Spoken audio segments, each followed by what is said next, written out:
దేవుని బిడ్డలారా, మీ అందరికీ నా హృదయపూర్వక వందనాలు తెలియజేస్తున్నాను. మీరందరూ బాగున్నారా? మరి యొక్క ఉదయకాలం ముందు మనకు దేవుడు అనుగ్రహించినందుకు, మరొక దినాన్ని దేవుడు చూచుటకు దేవుడు మనకు అనుగ్రహించినందుకు దేవునికి స్తోత్రము చెల్లిస్తున్నాను.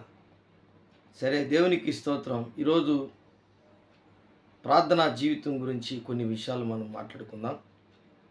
మొదటి రాజులు 18వ అధ్యాయము 36, 37, 38 వచనాల్లో ముందుగా 37వ వచనం చదువుకుందాం. యెహోవా నా ప్రార్థన ఆలకించుము, యెహోవావైన నీవే దేవుడై ఉన్నావనియు, నీవు వారి హృదయములను నీ తట్టు తిరగజేయుదువనియు ఈ జనులకు తెలియనట్లుగా నా ప్రార్థన అంగీకరించుము.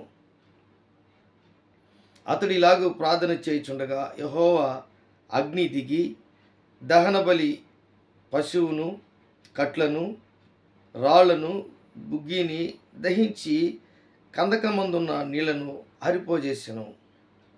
అంతటా జనులందరూ దాన్ని చూచి సాగిలపడి యెహోవాయే దేవుడు, యెహోవాయే దేవుడని కేకలు వేసిరి. దేవుని బిడ్డలారా, ఒక అద్భుతమైనటువంటి పందెం.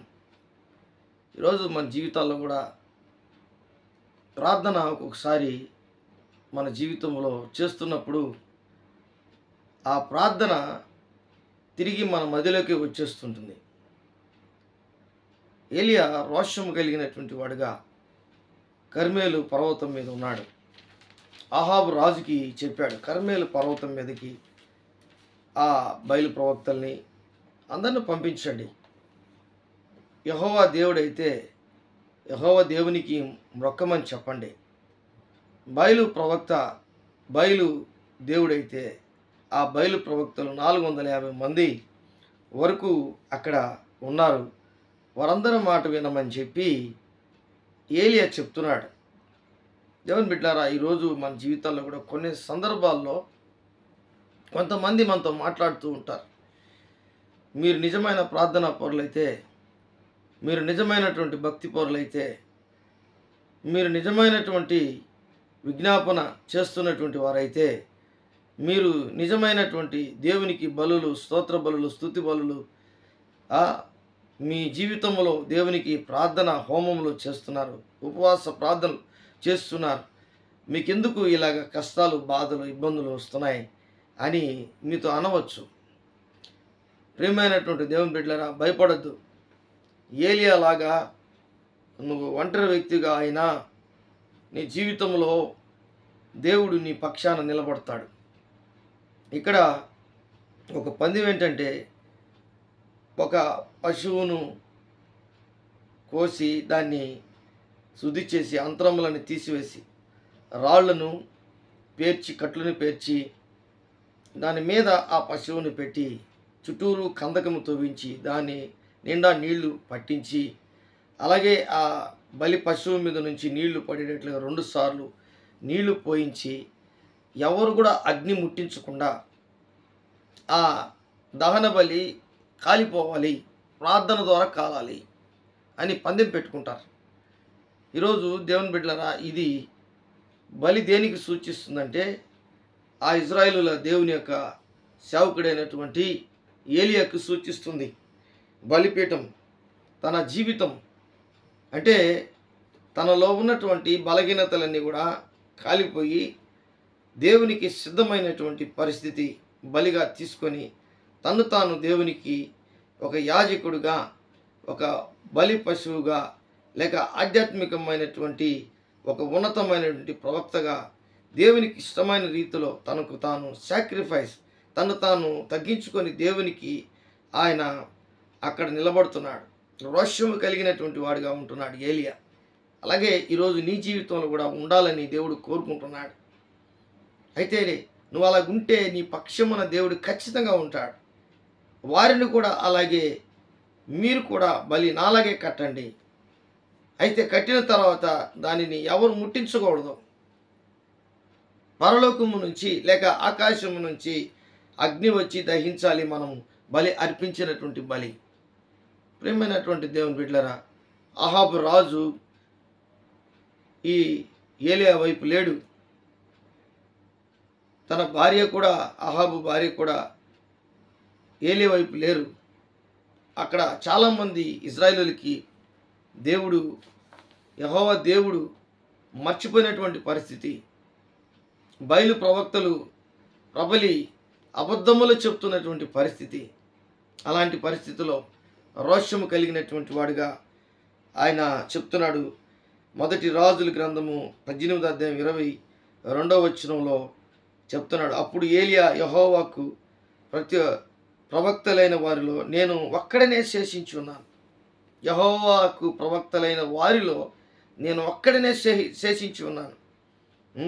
అయితే బయలునకు ప్రవక్తలు 450 మంది ఉన్నారు.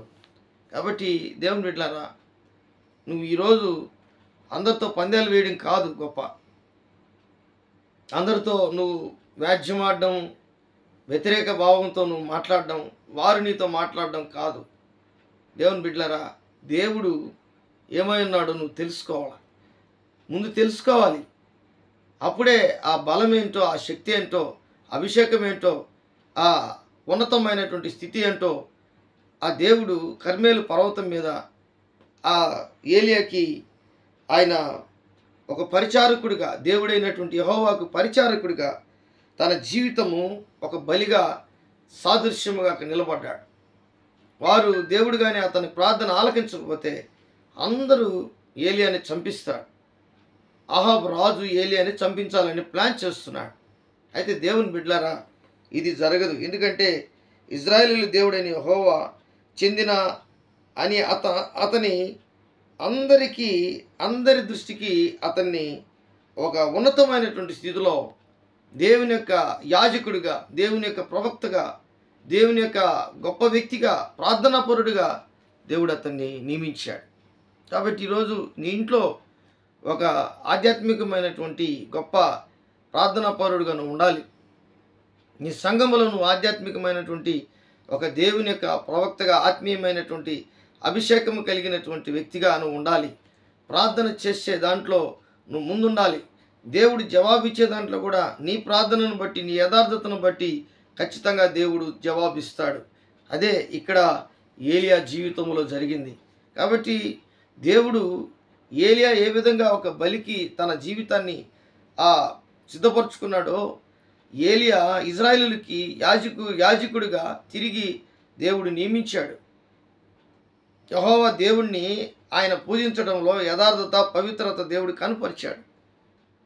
ఆయన పక్షాన ఆకాశము నుంచి అగ్నిని కురిపించాడు. నీళ్లను, బుగ్గిని, రాళ్లను, కట్లను, దహన బలిని అన్నిటినీ అగ్ని కాల్చివేసింది.